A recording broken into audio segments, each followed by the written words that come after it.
नमस्कार, आप देख रहे हैं दूरदर्शन किसान। खेती और किसानी से जुड़ी नवीनतम जानकारियों के साथ इस खास कार्यक्रम में आपका स्वागत है। मैं हूं मोनालिसा। आइए बताते हैं क्या है नया आज के कार्यक्रम में। प्रधानमंत्री श्री नरेंद्र मोदी ने वीडियो कॉन्फ्रेंसिंग के जरिए किसान सम्मान निधि योजना की नई किस्त जारी की। खरीफ विपणन सीजन 2020-21 के दौरान न्यूनतम समर्थन मूल्य का क्रियान्वयन। देश में कोविड के कुल मामलों में सक्रिय मामलों की संख्या 3% से भी कम होकर 2.89 लाख होने के साथ ही लगातार घट रही है। जानेंगे पद्मश्री पुरस्कार से सम्मानित किसान की सफलता की गाथा। कृषि सुधार और समग्र विकास का आधार बनेंगे 3 नए कृषि कानून। आइए देखते हैं अब समाचार विस्तार से। प्रधानमंत्री श्री नरेंद्र मोदी ने 25 दिसंबर को वीडियो कॉन्फ्रेंसिंग के जरिए किसान सम्मान निधि योजना की नई किस्त जारी की और 9 करोड़ किसानों के खाते में करीब 18,000 करोड़ रुपए ट्रांसफर किया। इस कार्यक्रम के दौरान प्रधानमंत्री ने 6 राज्यों के किसानों के साथ वीडियो कॉन्फ्रेंसिंग के जरिए बातचीत भी की और ये भी कहा कि किसानों की खुशी में ही उनकी खुशी है। आइए देखते हैं और क्या कुछ कहा उन्होंने। प्रधानमंत्री श्री नरेंद्र मोदी ने 3 कृषि कानूनों को किसान हित में लिया गया फैसला बताया है। वीडियो कॉन्फ्रेंसिंग के जरिए संवाद करते हुए पीएम ने कहा कि कानूनों को लेकर किसानों के बीच भ्रांतियां हैं। प्रधानमंत्री ने साफ किया कि कृषि कानूनों को किसी भी कसौटी पर परखा जा सकता है। खबरें आ रही हैं कि कैसे एक एक करके हमारे देश के किसान भाई इन कानूनों का फायदा उठा रहे हैं। सरकार किसान के साथ हर कदम पर खड़ी है। किसान चाहे जिसे अपनी उपज बेचना चाहे, सरकार ने ऐसी व्यवस्था की है कि एक मजबूत कानून और लीगल सिस्टम किसानों के पक्ष में खड़ा रहे। साथियों, कृषि सुधारों का एक और अहम पक्ष भी ये है के लिए समझना जरूरी है। अब जब कोई किसान के साथ एग्रीमेंट करेगा तो वो ये भी चाहेगा कि उपज अच्छी से अच्छी हो। इसके लिए एग्रीमेंट करने वाला किसानों को अच्छे बीज, आधुनिक तकनीक, अत्याधुनिक उपकरण, विशेषज्ञता ये हासिल करने में मदद करेगा ही करेगा, क्योंकि उसको तो उसी रोजी रोटी उसमें है। अच्छी उपज के लिए सुविधाएं किसानों के दरवाजे पर उपलब्ध करवाएगा।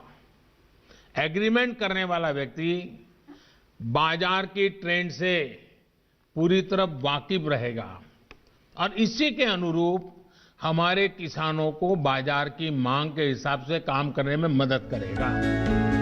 किसान संवाद में प्रधानमंत्री श्री नरेंद्र मोदी ने किसानों से जुड़े हर मुद्दे को छूने की कोशिश की, अपनी सरकार की उपलब्धियों को गिनाया और किसानों के लिए चलाई जा रही योजनाओं का जिक्र किया। उन्होंने कृषि कानूनों पर खुलकर मन की बात की।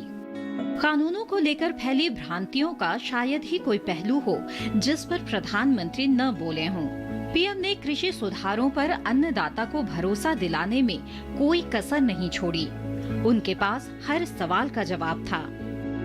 बहुत सी सहकारी और निजी कंपनियां किसानों से, दुग्ध उत्पादकों से दूध खरीदती हैं और उसे बाजार में बेचती हैं। ये मॉडल कितने वर्षों से चला रहा है। क्या आपने कभी सुना कि किसी एक कंपनी या सहकारी संस्था ने बाजार पर अपना कब्जा जमा लिया, अपना एकाधिकार कर लिया? क्या आप उन किसानों और उन दुग्ध उत्पादकों की सफलता से परिचित नहीं हैं जिन्हें डेयरी सेक्टर के इस काम से लाभ हुआ है? एक और सेक्टर है, यहां पर हमारा देश बहुत आगे है, वो है पोल्ट्री यानी मुर्गी पालन। आज भारत में सबसे ज्यादा अंडों का उत्पादन होता है। पूरे पोल्ट्री सेक्टर में बहुत सी बड़ी कंपनियां काम कर रही है, कुछ छोटी कंपनियां भी हैं, तो कुछ स्थानीय खरीदार भी इस व्यवसाय में जुटे हैं। इस सेक्टर से जुड़े लोग अपना प्रोडक्ट किसी को भी कहीं भी बेचने के लिए स्वतंत्र हैं। जहां भी उन्हें सबसे ज्यादा दाम मिलता है वो अंडे बेच सकते हैं। हम चाहते हैं कि हमारे किसानों को, कृषि सेक्टर को इसी तरह का विकास करने का अवसर मिले जैसा पोल्ट्री और डेयरी सेक्टर को मिला है। कई किसानों के बीच कॉन्ट्रैक्ट फार्मिंग को लेकर दुविधा है। प्रधानमंत्री ने कहा कि देश में कई जगह किसान पहले से ही निजी क्षेत्र के साथ समझौता करके खेती कर रहे हैं और उनकी सरकार ने कॉन्ट्रैक्ट फार्मिंग को लेकर किसानों का पक्ष कानूनी तौर पर ज्यादा मजबूत किया है और उन्हें ज्यादा अधिकार दिए हैं। पीएम ने पशुपालन और पोल्ट्री के क्षेत्र में एग्रीमेंट के जरिए चल रहे सफल कारोबार का भी उदाहरण दिया। साथियों, नए कृषि सुधारों के जरिए भारतीय कृषि में नई टेक्नोलॉजी को भी प्रवेश मिलेगा।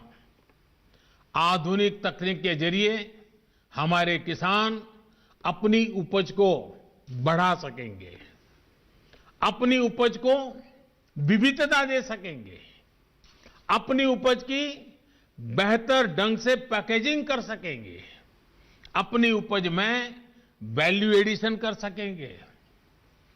एक बार ऐसा हो गया तो हमारे किसानों की उपज की पूरी दुनिया में मांग होगी और ये मांग और लगातार बढ़ेगी। हमारे किसान सिर्फ उत्पादक नहीं बल्कि खुद निर्यातक बन सकेंगे।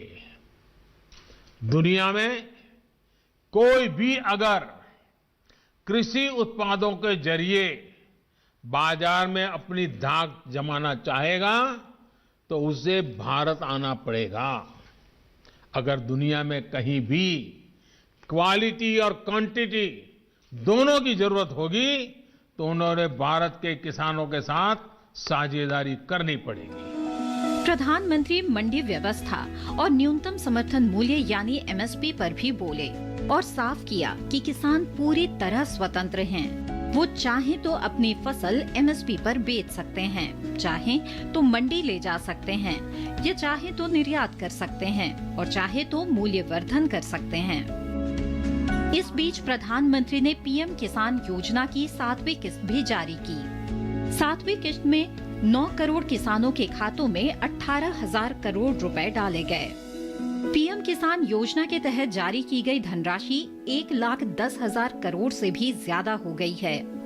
इस योजना की घोषणा फरवरी 2019 में हुई थी, लेकिन इसे दिसंबर 2018 से ही लागू माना गया। इस तरह योजना शुरू हुए 2 साल पूरे हो गए हैं। भाषण से पहले 6 राज्यों के किसानों से प्रधानमंत्री ने वीडियो कॉन्फ्रेंसिंग के माध्यम से बात भी की। बात करने वालों में ऐसे किसान भी शामिल थे जो पहले से ही निजी क्षेत्र के साथ सफलतापूर्वक कॉन्ट्रैक्ट फार्मिंग कर रहे हैं। इसके अलावा दिल्ली, बिहार के पटना, यूपी के लखनऊ और अमेठी, मध्य प्रदेश के होशंगाबाद, ओडिशा के जगतसिंहपुर और तमिलनाडु के चेन्नई में किसान चौपालों का आयोजन हुआ, जहां केंद्र सरकार के मंत्रियों और मुख्यमंत्रियों ने संबोधन किया।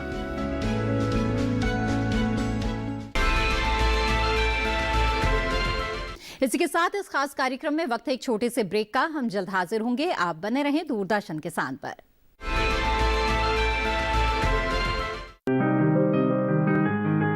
बीमारियों से कैसे बचेगी फसल? मवेशियों की मुश्किलों का क्या है हल? कहां से लाएं बीज? कितनी लगेगी खाद? किसानों के हर फोन का विशेषज्ञ देंगे जवाब।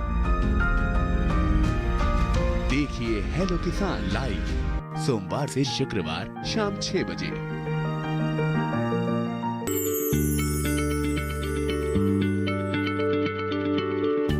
क्या आप किसी बीमारी से परेशान हैं? चाहते हैं डॉक्टर की सलाह? तो हम हैं आपके साथ। बताएंगे आपको जीने की राह। समस्याएं आपकी, समाधान देश के मशहूर विशेषज्ञों के। घर बैठे बात करें देश के जाने माने डॉक्टरों से। हमारे लाइव प्रोग्राम स्वस्थ किसान में हर शनिवार शाम 6 बजे से 7 बजे तक। धान की खरीद में पिछले वर्ष की तुलना में 23.16% की वृद्धि दर्ज की गई है। 81,399.80 करोड़ के एमएसपी मूल्य के साथ केएमएस खरीद प्रक्रिया से लगभग 51.90 लाख धान के किसान लाभान्वित हुए हैं। आइए देखते हैं इसी पर आधारित एक खास रिपोर्ट। खरीफ 2020-21 के लिए धान की खरीद पंजाब, हरियाणा, उत्तर प्रदेश, तेलंगाना, उत्तराखंड, तमिलनाडु, चंडीगढ़, जम्मू एवं कश्मीर, केरल, गुजरात, आंध्र प्रदेश, छत्तीसगढ़, ओडिशा, मध्य प्रदेश, महाराष्ट्र, बिहार और झारखंड जैसे राज्यों एवं केंद्र शासित प्रदेशों में सुचारू रूप से चल रही है।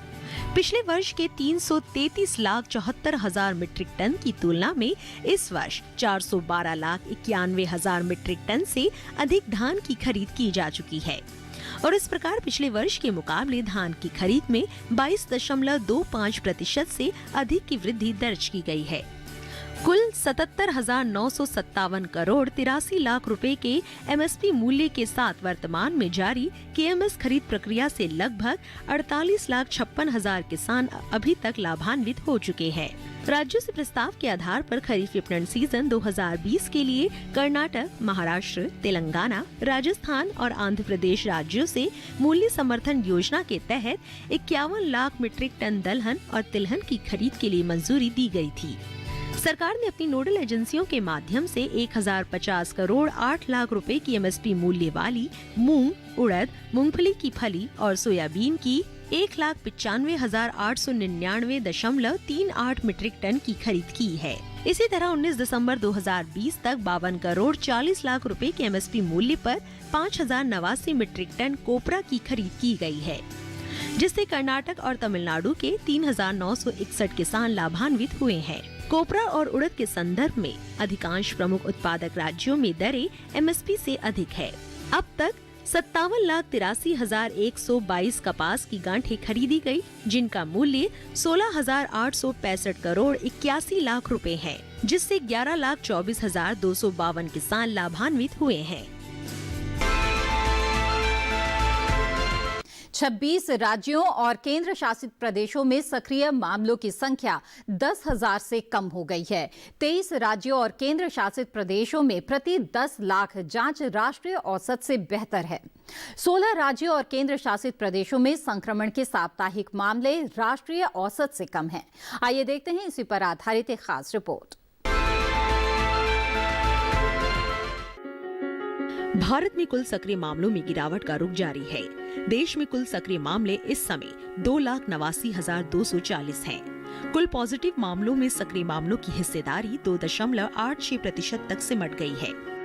राष्ट्रीय रुझान के अनुरूप 26 राज्यों और केंद्र शासित प्रदेशों में कुल सक्रिय मामलों की संख्या 10,000 से कम रह गई है। रोजाना आ रहे मामलों की तुलना में ठीक होने वालों की संख्या लगातार बढ़ रही है, जिससे कुल सक्रिय मामलों में कमी आ रही है। पिछले 24 घंटों के दौरान जहां 23,950 लोग पॉजिटिव पाए गए, वहीं इसी अवधि में देश में संक्रमण से ठीक होने वालों की संख्या 26,895 हो गई है। पिछले 24 घंटों के दौरान जहां 23,950 लोग पॉजिटिव पाए गए हैं, वहीं इसी अवधि में देश में संक्रमण से ठीक होने वालों की संख्या 26,895 हो गई है। पिछले 24 घंटों के दौरान कुल सक्रिय मामलों में शुद्ध रूप से 3,278 की कमी आई। देश में कुल कोविड जांच 16,42,68,721 के करीब पहुंच रही है। प्रतिदिन 10 लाख से अधिक लोगों की जांच की प्रतिबद्धता पर अमल करते हुए पिछले 24 घंटों के दौरान कुल 10,98,164 लोगों की कोरोना जांच की गई। देश में कोरोना जांच की क्षमता प्रतिदिन 15 लाख के करीब पहुंच गई है। देश में कोरोना जांच की अवसंरचना का लगातार विस्तार हो रहा है। देश में कोरोना जांच करने वाली प्रयोगशालाओं की संख्या 2,276 हो चुकी है। औसतन रोजाना 10 लाख लोगों की कोरोना जांच के फलस्वरूप पॉजिटिव मामले गिरावट में है और इनमें लगातार कमी आ रही है। जांच सुविधाओं के विस्तार से जिन राज्यों और केंद्र शासित प्रदेशों में पॉजिटिव मामले राष्ट्रीय औसत से अधिक है, वहां भी इनमें कमी आ रही है। ठीक होने वालों की संख्या इस समय 96,63,382 पर पहुंच गई है। रिकवरी दर बढ़कर 95.69% हो चुकी है। संक्रमण से ठीक होने वाले 75.87% नए मामले 10 राज्यों और केंद्र शासित प्रदेशों से हैं। एक दिन में संक्रमण से ठीक होने वाले सबसे ज्यादा मामले केरल से रहे हैं। पिछले 24 घंटों के दौरान राज्य में एक दिन में 5,057 लोग ठीक हुए हैं। महाराष्ट्र में ये संख्या 4,122, जबकि पश्चिम बंगाल में ये संख्या 2,270 रही है। कोविड के 77.34% नए मामले 10 राज्यों और केंद्र शासित प्रदेशों से रहे हैं। एक दिन में कोविड के सबसे अधिक 6,049 नए मामले केरल में रहे हैं, जिसके बाद 3,106 नए मामलों के साथ महाराष्ट्र का नंबर रहा है।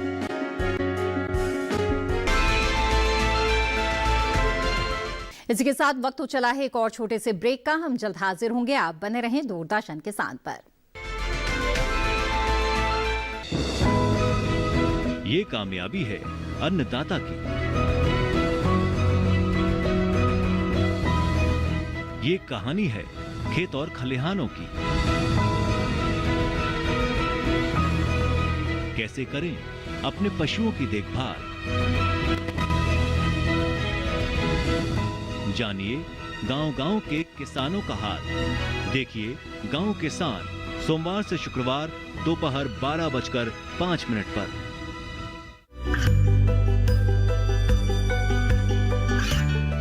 गांवों और पिछड़े क्षेत्रों में सरकारी योजनाओं की जानकारी पहुंचा।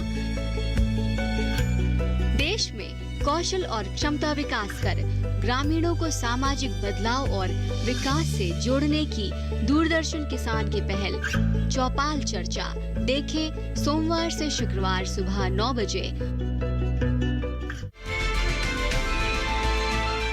ब्रेक के बाद आप सभी का फिर से स्वागत है। आइए अब देखते हैं किसान की सफलता की गाथा। पद्मश्री पुरस्कार से सम्मानित सफल किसान के बारे में, जिनके प्रयासों को राष्ट्रीय स्तर पर मान्यता मिली। आज जानेंगे कृषि क्षेत्र में उनके योगदान के बारे में और उनके जीवन से जुड़ी कुछ खास बातें।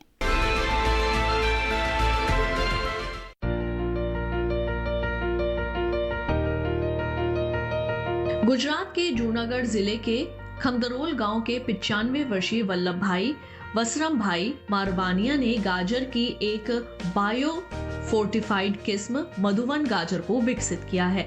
आपको बता दें कि बायो फोर्टिफाइड गाजर की इस किस्म में बीटा कैरोटीन और लौह तत्व की उच्च मात्रा मौजूद होती है।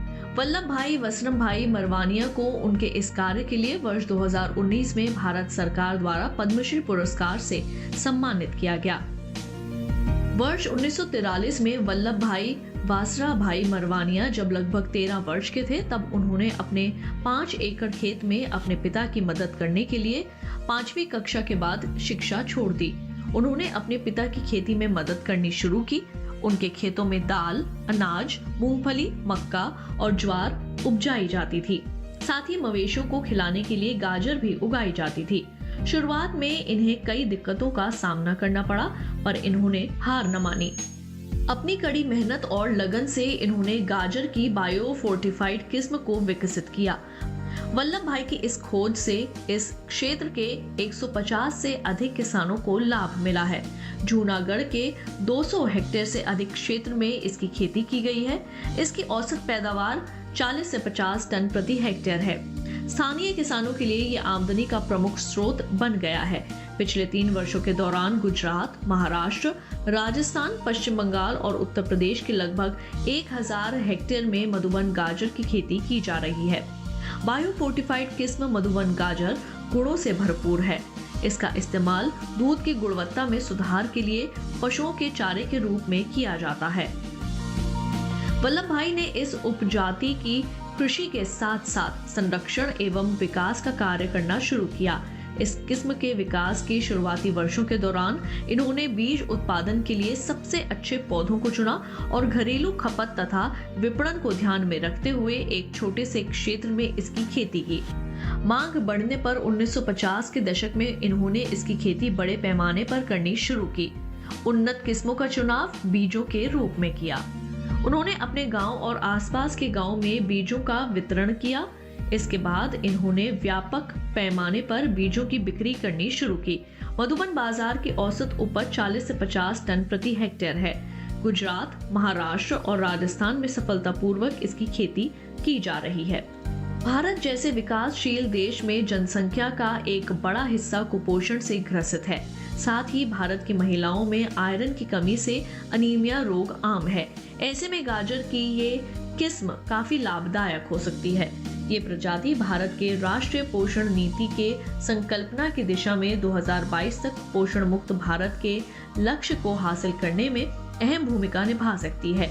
यही कारण है कि सरकार ने वल्लभ भाई वासराभाई मारवानिया के इस कार्य की सराहना की।